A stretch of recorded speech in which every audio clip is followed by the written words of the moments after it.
upside down on the way after landing. Let's go back to our transportation correspondent, Gio Benitez, there on the scene for us in Toronto. Good morning again, Gio. Hey, Robin, good morning again. Yeah, it was just weeks ago that we were talking about one of the deadliest crashes in decades. Now we are talking about a miraculous survival story right here on this tarmac in Toronto. This morning, new video showing the chaotic moments after Delta Flight 4819 flipped over on the runway at Toronto Pearson International Airport. So what was on the plane? Passenger John Nelson telling GMA about the moment of impact. Everybody was quiet for like a moment or two, and then everybody was trying to like scramble to make a sense of what just had happened. And so we released the seatbelts that kind of fell to the floor, which is now the ceiling, and helped the lady next to me get out of her seatbelt. And then you heard the flight attendants yelling, "Open the door! Everybody, take your stuff and get out now!" Right? But they were professional. They were trying to get us out as quickly as possible.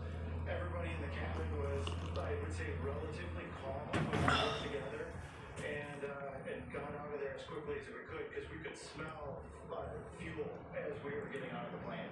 In this video, obtained exclusively by ABC News, passengers seen hanging upside down in the cabin, held in by their seatbelts. The flight crew seen standing on the ceiling, helping passengers scramble to escape.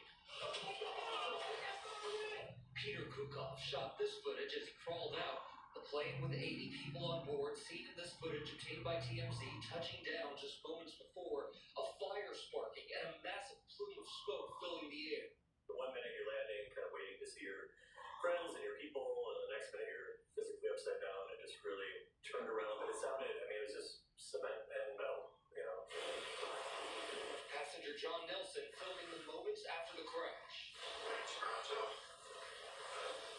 We just landed. Our plane crashed. It's upside down. The Delta Regional Jet, a CRJ-900 aircraft operated by Endeavour Air, departed from Minneapolis Monday afternoon, heading to Toronto with 76 passengers and 4 crew members, landing just after 2 p.m. local time. Just so you are, there's people outside walking around the aircraft there. Yeah, we've got an aircraft there that's upside down and burning. Emergency crews racing to the plane, 18 people injured and transferred to the hospital, including a child. But amazingly, everyone survived. And that survivor, John Nelson, also telling us he kept that seatbelt on, and that made a huge difference. And he also listened to the flight attendants. He is calling them all heroes this morning, George. Boy, and all those passengers acted with such calm. It's incredible. Okay, Gio, thanks for turning out the latest on Pope Francis, who was hospitalized on Friday with bronchitis. Vatican is now saying his condition is more complex than first thought. Chief International Correspondent James Longman in Vatican City with the latest on that. Good morning, James. Good morning, George. Pope Francis has spent a fortnight in the hospital where he is being treated for bronchitis. Last night they had an update. They called his condition stationary, which suggests no worse, no better. But an appropriate hospital stay. But how long exactly? The Vatican didn't say. The Pope is hospitalized with a pretty serious infection. It's called a polymicrobial infection because it's not just one, but possibly 2 or more bacteria causing this degree of an infection. But complicating his treatment, his age, and numerous health challenges over the years. Bronchitis multiple times recently, a severe case of pneumonia a few years ago, multiple surgeries for an abdominal hernia, as well as his colon, and when he was a young man, part of his lung was removed. Francis has also struggled with mobility issues in recent years. Lingering knee and back pain means he often uses a wheelchair at public events, sometimes a cane or a walker.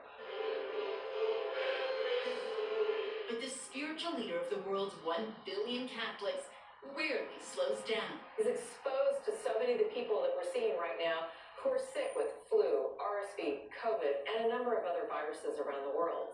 While Francis is heeding doctors' advice, he's also downplayed his health issues. In his autobiography, Hope, out last month, he writes, "I am well. The reality is, quite simply, that I am old." Also in his book, talking about lingering physical ailments, the Pope writes, "The Church is governing you." Claire's going to talk about that. Plus, we're on the road to the Oscars, and we're going inside Out too, with the deleted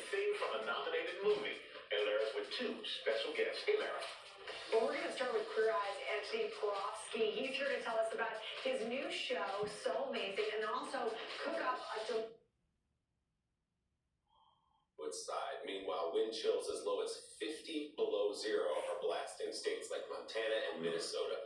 Let's check back in now with Al for a look at some of those trouble spots. Where are we looking at? Well, guys, we're looking at a 1,500-mile swath of winter weather advisories for 60 million of us. We're talking about advisories, winter storm watches, and warnings. You can see on the radar now from Kansas City, St. Louis, on into Louisville, Kentucky. We're looking at snow developing. When all is said and done, about 8 to 12 inches of snow in Springfield, 2 to 4 in Nashville, Greensboro, 2 to 4. The big number, 7 to 11 inches of snow right around Norfolk and the Virginia coastline. We're also looking at icing conditions along the Carolinas, also back into the lower plains, and heavy rain down along the Gulf Coast. Isolated flash flooding threat, we're looking at big problems there. And again, this large area, this extends 21 states long. So we've got to believe a lot of folks who are going to be dealing with this winter weather, guys. Mr. Broker, thank you. So it's not unusual to find a lost dog or a stray cat on occasion, but it's not every day that you find a seal wandering the city streets, and that is exactly what happened this weekend in New Haven, Connecticut. The seal, thought to be 5 or 6 weeks old, was found in the middle of the street about 3 blocks away from a local river. Now, experts say it's pretty rare for a seal to travel that far away from the water. The young pup was taken to the Mystic Aquarium for care and rehabilitation before rescuers try to release him back into the ocean. I don't really know what one does if you see a seal on the You can't streets. believe what you're seeing, right? Where did it come from? Is that really what I think it is? Mystic Aquarium's a great one, so hopefully the little guy's in good hands. Okay, well, good for him. All right, Carson is busy, getting ready for Pop Star. What do you got, Carson? Well, busiest, I don't know. It's hard to focus when a legend like Halle Berry is in the building, but I'm professional, and we're ready for you on Popstar. Coming up, we've got the highly anticipated update on the reboot of Scrubs, Willie. All right, but first, we're sitting down with the Hollywood icon herself, Halle Berry, on her Oscar-winning career, life on and off the screen, and her passion project aimed at improving women's. Durogast helps relieve 6 digestive symptoms to help you feel better. 6 digestive symptoms, the power of nature. A Durogast. Got one more, Antoine. With USPS Ground